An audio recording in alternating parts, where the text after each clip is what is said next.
So the question is it better to use repair services that create local jobs rather than manufacturing services that create jobs in China? Créer de l'emploi en Chine. BNP Paribas Personal Finance invites you to discover On the Way, the podcast that explores the paths to responsible consumption. Whether entrepreneur, people from the world of business, or researchers, On the Way gives a voice to those who day after day are helping to develop more sustainable consumption. Welcome, and I hope you enjoy listening. Eh bien, bonjour On the Way, je suis Raphaël Guastavi. Well, hello On the Way. My name's Raphaël Guastavi. I'm the Deputy Director of the Circular Economy Department at the French Agency for Ecological Transition, called ADEME. My story is really rather straightforward. First and foremost, I'm a biologist. I studied life sciences as part of my biology degree. And it was that subject of life sciences that quite logically led me to the environment and to ask myself the question, what, in the end, is the impact of humans on the environment and on ecology? I started out in this direction, specializing in waste, household waste, its processing, and in particular, processing organic waste, which, quite naturally, and with a lot of luck, led me to start work at ADEME a little over 20 years ago, in the regional management in Alsace, working with local authorities, especially on the question of waste management. So my ecological awakening happened during my studies because when you study life sciences, at a certain point, you begin to ask yourself questions about human impact on the world around us. And by specializing in this field, I realized that we really do have a significant impact. I needed to find a way of reducing that environmental impact by working with the people who are directly in control of things. ADEME, the French Agency for Ecological Transition, is a public body that's been around for over 30 years and that works on all aspects of the ecological transition, including climate issues, mobility issues, the construction industry, and also the circular economy, which is my area. On a day-to-day basis, we work with local authorities and with businesses. We also run communications campaigns aimed at the general public to make people aware of the ecological transition and provide expertise and information about the latest developments in these areas. We also provide funding for projects to accelerate this transition. ADEME is rather unique in Europe in the sense that we've got a range of expertise on a large number of topics concerning the environment. In other European countries, or even internationally, there are ADEME equivalents, but they're based around single topics. And that's what really makes our agency here in France different. Essentially, we've grouped together all our energy and our circular economy, waste and air quality expertise into one single public agency. When you're working on the circular economy, you're looking to understand environmental impacts over the entire life cycle of a product. So what is the product life cycle? Basically, it covers the design and manufacturing phase. That's one phase. Then there's shipping the product to the user. Then, of course, there's its use. And then there's the end of life. When you look at all these major parts of a product's life cycle, you're looking to understand what its environmental impact is. So that means its impact in terms of greenhouse gases as well as resource consumption at each phase. And by doing that, you soon realize that the manufacturing phase is very often the phase that has the most impact from an environmental point of view. So logically, if you extend the lifespan of those products, you're delaying the use of a new product and therefore the sale of a new product and possibly the manufacture of a new product. So that means that delaying it for as long as possible, this new cycle that uses resources and energy to design and manufacture these products. This goes some way to reducing the environmental impact of products which we're trying to get people to use for longer. We've published various studies, including one that measures the environmental impact of certain consumer goods products. And in fact, we've got all examples of those in our own homes. For example, the study shows that manufacturing televisions has an impact of about 400 kilograms of CO2 equivalent if that television lasts for 8 years. And in the same way, what materials are used in the construction of that television? A television weighs about 11 kilograms. But to make one, we use 2.5 tons of materials for each television. That's just huge. And that shows something of the environmental impact that's hidden behind consumer goods. Similarly, a smartphone will account for over 30 kilos of CO2 equivalent on the basis of using it for 4 years, and they're often used for less than that. And again, in terms of materials, we use over 200 kilograms of materials to make a smartphone, which only weighs about 150 grams. So you can really see that the manufacturing phase is the most impactful. It accounts for 80% of the environmental impact, while the distribution phase accounts for 10 to 20%, depending how products are shipped to consumers. And the use phase, notably in terms of power consumption, has a minimal impact. Depending on the device, it's between 2 to 15% of the overall impact. So you've got to bear in mind that the manufacturing phase accounts for over 80% of the impact. To extend the lifespan of products, there are various ways of addressing the issue. Of course, the first issue is responsible consumption, which aims to dissuade people from buying new products or buying too many products. So that's what you can do on a day-to-day basis. Quite simply, not buy a new device when the one you already have still works. That's the first thing. The second thing, if you really have to buy a product, is what you're going to buy. Do you buy a new product or do you choose something that has been repaired or refurbished? So that notably means refurbished devices that come with a guarantee for buyers. So that's pretty interesting. Then of course you've got second-hand. Those aren't necessarily refurbished products. And then, if something breaks, you can maybe get it repaired. And here there are various solutions. Either you can repair it yourself if you're a bit handy and the problem's not too complicated, or you can use independent repairmen or approved repairmen, or use the after-sales services of major distributors or manufacturers who can carry out these very useful repairs that render your device almost as good as new. So in the end, it's important to adopt a circular economy mindset that aims to extend the length of use of products, that saves resources, and that also often comes with financial savings, and ultimately being able to benefit from the service you get from the device. So what's interesting is that we try to measure the habits of French people in terms of repairs. Currently, according to our survey, 85% of French people consider repairing when a device breaks. Perfect. So you might think it's all good. It's a win, everyone gets their devices repaired. But when you dig a bit deeper with your questions, it turns out that in the end, only 30% of French people actually get their devices repaired. Because unfortunately, repairs often raise a question, notably that of cost. Well, the spare part was too expensive. It was too expensive compared to the price of a super new device that was on sale.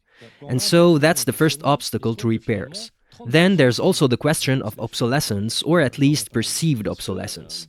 Well, there's a new model of my device now. The new model is so much better, it comes in a much nicer color. So sometimes obsolescence is perceived and it's not necessarily real obsolescence. There might also be real obsolescence in terms of software. So it can be an issue with new software or software that's updated too frequently. And then might also be a lack of spare parts. Fortunately, that's less and less often the case overall. And it's often devices that are over 10 years old, where spare parts aren't available. And so you can't repair things in those cases. It's frustrating. So then you come to the end of the product's life. And if it's really unusable, then you have to send it to be recycled. And here, there's quite simply a lack of information. People don't always know that devices can be repaired. People aren't always aware that it's possible, which is why we've set up a web platform, épargnonsnosressources.gouv.fr, that allows users to locate repair people. And it's important to be aware that it's always possible to find that information, and also to remember that in the end, repairing is an ecological act. It's good for the economy and it also maintains employment. It maintains local employment. Right now, we need to have more and more repairmen. There's a real need to also develop training so that we can have artisan repairmen who have increasingly technological jobs, as our everyday products are increasingly technological.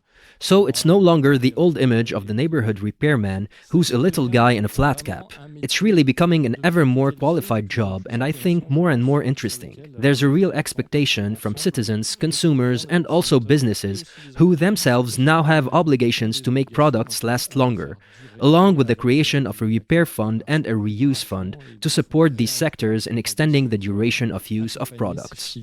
Autour de l'allongement de la durée d'usage des produits.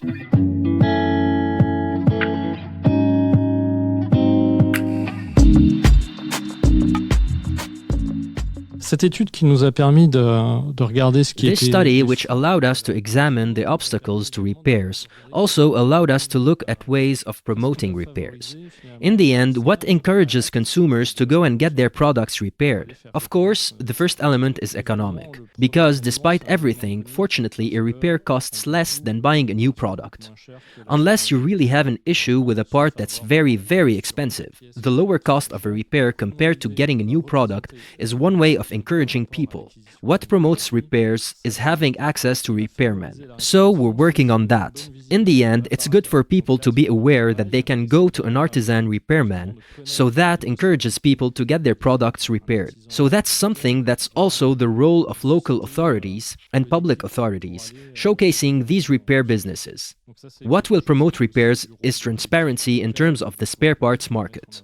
We've all heard, and it's also been shown, that certain brands tend to want to keep a monopoly on original spare parts and limit repairs only to those original parts. But in reality, you could also have standard spare parts from the circular economy, and so second-hand spare parts, and ultimately you could access a stock of spare parts. And so, of course, repairmen need to get organized, and the various sectors need to get organized in order to do all this. And then, what also promotes repairs and attracts consumers is guaranteeing repairs. Because there's a worry that repaired products might quickly break again. Providing a guarantee is something that rather logically favors and reassures consumers. And then finally, there's providing information to consumers about the level of repairability of the products they might want to purchase. And so that's notably about creating the repairability index within the framework of the circular economy law. So that was created in 2020 and 2020 and was rolled out for the first products in 2021. So what's interesting to see is that this repairability index, which is a world first, was created together with all of the stakeholders, with the public authorities, with ADEME, with the Ministry of Ecology, and with the stakeholders, meaning federations and brands, in order to produce a rather pragmatic index that lets people assess the level of repairability of products. So right now, it applies to washing machines, smartphones, laptops, televisions, electric lawn mowers, dishwashers, pressure washers, cordless and corded vacuum cleaners, and food processors. So there you go. What's also interesting is that it's an iterative process, meaning that an ever-increasing number of product categories are being covered. And as I mentioned, it's a world first. We implemented the system after the law was passed. There were so many requests for intervention from Australia, from European countries, from the United States, from pretty much everywhere, who were really very surprised that we'd been able to legislate such a tool. So there's real interest from all around the world about this issue. And that's positive, as the idea is that we reach French manufacturers, but of course that we also reach manufacturers from everywhere and who are multinationals. So we absolutely have to be able to engage with all these companies in this effort to improve repairability, because the whole point is not just giving ratings at one particular moment, but making sure that they improve their ratings on their products as they improve the design of their products. The idea to have a shared set of criteria for all electrical and electronic products, and then there are specific criteria for each of the product categories. Because of course, you don't repair a television and a lawn mower in quite the same way. So documentation is one of the main points that's rated. Are all the elements there to be able to repair this product? How do you disassemble it? How do you repair it? What parts do you need to look at? The second point is how easy is it to disassemble the product and access its parts? Do you need specific or standard tools? You can see that there are certain brands that tend to use very specific connections, and so these need specific tools to disassemble them. So those get a lower score.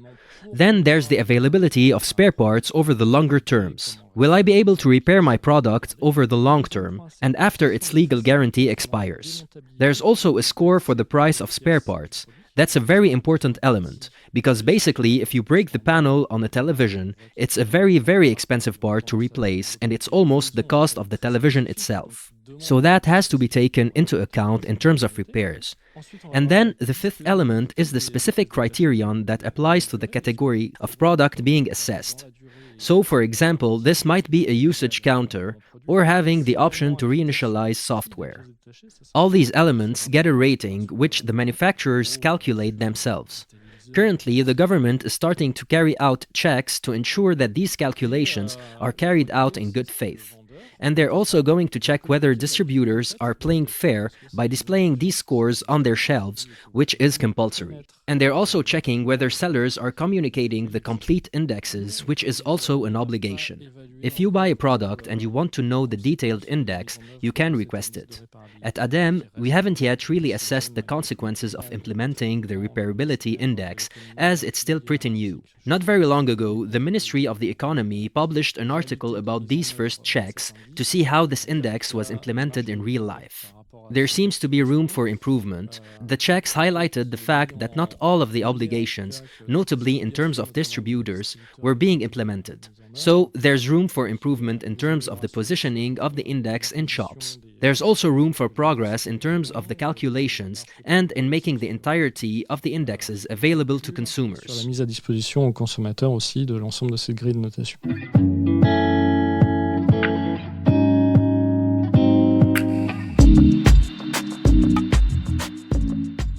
Donc ça, c'est le côté verre à moitié vide. So that's the glass half empty side of things. The glass half full aspect is that, while clear evaluations are needed, we're still seeing a gradual increase in the ratings of new products on the market. So that's interesting. It shows that manufacturers have been taking these rating indexes into account, getting to grips with them and improving their scores. So maybe initially it's the low-hanging fruit, for example, providing documentation. Those sorts of things are easier, but it's also the design. In terms of design, it will be easy to change batteries again. You'll be able to use standard tools and not special tools for each brand. These things are moving in the right direction, and they show that the system is being taken on board. And all the more so as this repairability index will also begin to be extended on the European level with the implementation of a European repairability index for certain product categories. From a practical point of view, I think that these days everyone has seen them at least once. It's a numerical index rated from 0 to 10 with a color code. So in fact, there are colored grades. This is also something that needs to be developed to take into account the evolution of products on the market and to make sure that there's an increasingly clear distinction between the least and the most repairable product. So as I mentioned earlier, the people who sell products, the manufacturers, are now required to help extend the useful life of their products. And two tools have been created for this: a reuse fund and a repair fund.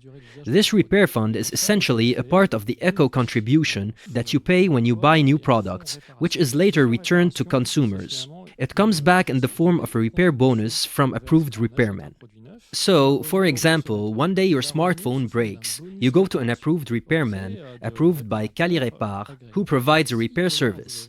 And this service is cheaper thanks to the repair bonus and the repair fund. That means that instead of paying for 100% of the service, you pay 75% thanks to this fund. So it's actual money. For you, this amount is totally transparent. It's what is charged by the repairman who deducts the amount of the bonus from your bill. So there's no complex paperwork for you to do or anything like that. You just get a cheaper service thanks to the repair fund. A certification has been put in place to make sure that the repairmen who use the repair fund are serious repairmen who will repair your product well and properly, and a certification system has been introduced. The certification depends on the sector, meaning the type of product. So right now, there are notably repairmen for electrical and electronic products who have to be Quali-Répare certified. It's a private certification that reassures users and also reassures the people putting products on the market that products are being properly repaired. You can find the list of qualified repairmen online, notably on the websites of the eco-organizations for these sectors, and in particular of the ecosystems for the Quali-Répare certification. And you can also find these approved repairmen on the épargnonsnosressources.gouv.fr website with an interactive map of where they are located. The advantage of this website is that you have the electrical and electronic equipment section, as well as other sections, notably clothing. Because clothing is also covered by the repair fund, it's the same principle: approved repairmen. repairmen provide a reduced cost service thanks to this bonus. It's clearly important to make people aware of this system that promotes repairs, that helps financially with repairs, as we clearly saw that one of the obstacles to repairs is cost. The aim is to reduce that cost so as to increase the number of products being repaired. So that means making people aware of this goal of repairing things and ultimately reducing purchases of new products. There's a fundamental issue of environmental awareness and getting people to think about their needs first before going and buying a new product. So that's the first point. You need to be aware. Then there's making products last, so by maintaining them properly, so as to prevent them from breaking. Because you've got to remember that about 50% of breakdowns come from a lack of maintenance or upkeep. You can avoid needing to have repairs done in the first place. Once you've dealt with that side of things, there are always products that break a few years after the commercial legal guarantee runs out. So then people need to know about what repair options there are. And so at ADEME, we launch another communication campaign because in fact, every 3 years, we run a new campaign about the circular economy. The previous one was specifically about extending product lifetime. We already had this particular focus on reuse and repair, even though the fund didn't exist before. We've already been talking about it for some time. And then we launched this campaign at the end of last year, which notably showcased sellers who were specifically focused on rethinking consumption. Do you really need to buy another piece of clothing you already have? Do you really need to buy a device that you'll use for 10 minutes rather than renting it? And when your washing machine breaks down, do you really need to buy a new one, or can you try to get it repaired? So that was really the idea of the message. It was about saying, let's think about our ways of consuming, and that we can definitely meet our consumption needs in other ways than buying new products. And we accompanied the campaign with a website, épargnonsnosressources.gouv.fr, Save Our Resources in English, which notably has a research engine that includes lots of useful addresses near your home and that provides information on how to borrow, rent, and get your products repaired. Comment emprunter, comment louer et comment faire réparer mes produits.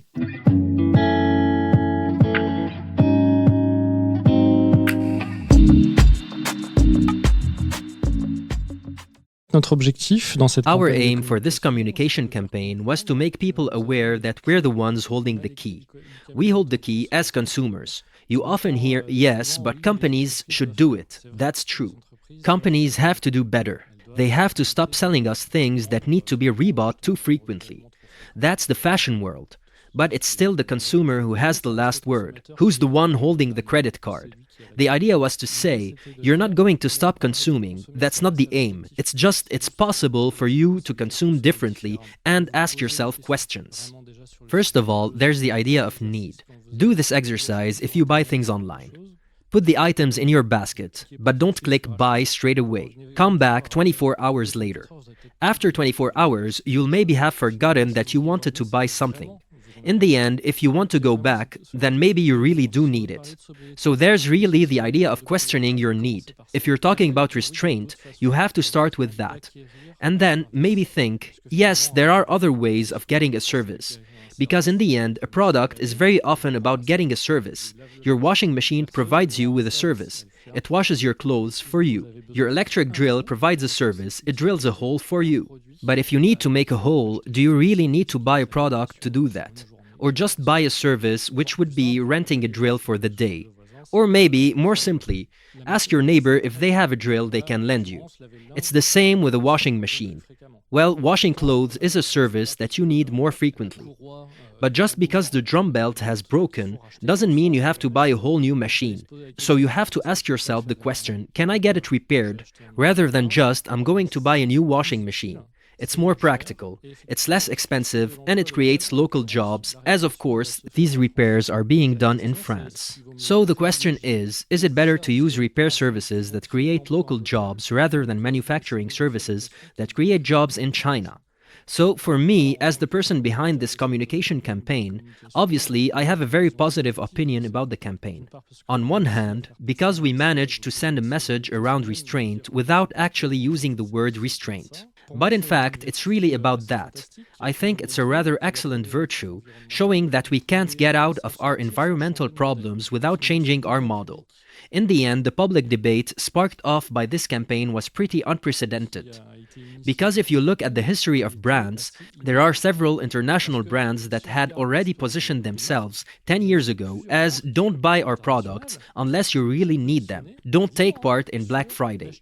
In fact, various brands have already positioned themselves like that. Brands like Patagonia, environmentally engaged brands, but who also have a business model of selling products. The major difference here is that the subject was brought into the public arena by a government agency. And I think that's also what sparked a reaction, and one which wasn't necessarily properly understood by everyone. So people saw our message as one of degrowth. And that's not true. It's absolutely not a message about degrowth. It's a message about alternative growth. It's a message about growth within the limits of our planet's resources. It's a message saying let's continue to create wealth in our country, but let's do it intelligently. Mais faisons-le intelligemment.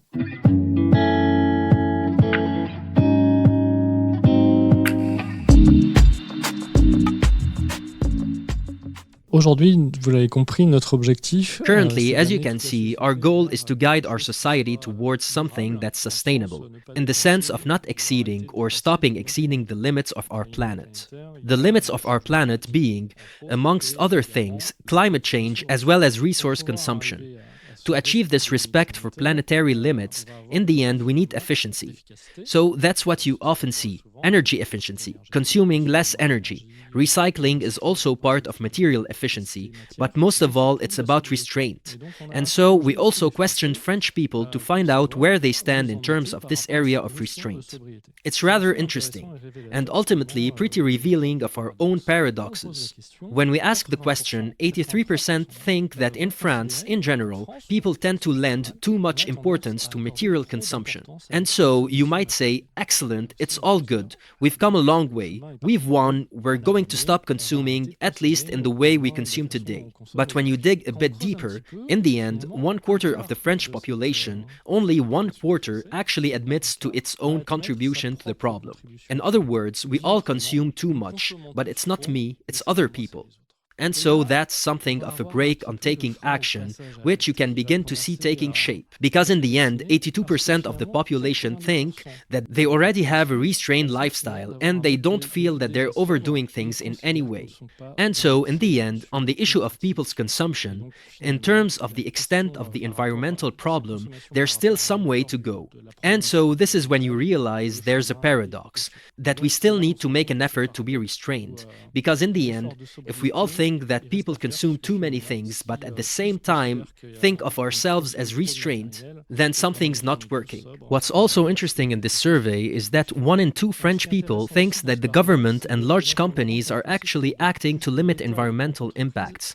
So that's pretty interesting. But 44% say that large companies aren't working at all to limit the impact of their activities. So in fact, people are largely placing the burden onto companies to make efforts.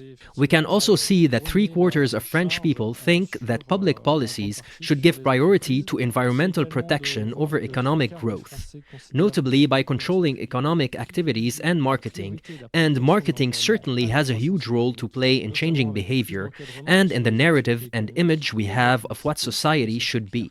72% of French people think that the government should do more to protect the environment, even if that means controlling or limiting certain practices. Here again, the intention is there, but then we'll have to see how people feel when they see more taxes, for example on plane travel, or limiting the use of internal combustion vehicles. And finally, for 90% of French people, and I think this nicely concludes the subject of repairs, believe that manufacturing standards should promote more durable products that are easily repairable, even if that comes at the detriment of price. And here we're touching on an essential element in consumption, because if we want more sustainable products, then we have to accept that they're also more expensive products. That perhaps means accepting, like in the old days, having more expensive products that cost half a month's wages, as it used to be. So that makes me sound a bit old-fashioned, but there was a time when a television set cost a whole month's salary. The same for a washing machine, whereas today they only cost a few €100. And as a result, the quality can't be the same as those older products, which were very well designed and might use a little more material during their manufacture, but then they would last much longer. You realize that there are a multitude of ways of consuming differently. And so the challenge is to consume differently and not to have consumption patterns imposed on us by companies, by marketing. And they'll no doubt be very good at selling a dream. But in the end, it's a short-term dream. The idea is rather to have consumption that's responsible and sustainable. D'avoir une consommation qui soit responsable et durable. You can find all the episodes of On the Way on your favorite podcast platforms and on the personal-finance.bnp Paribas website. Any links or references made by guests can be found in the introductory text of each episode. And if you'd like to take to our microphone and tell us your story, please contact nicolas.meunier@bnpparibas.com. See you very soon!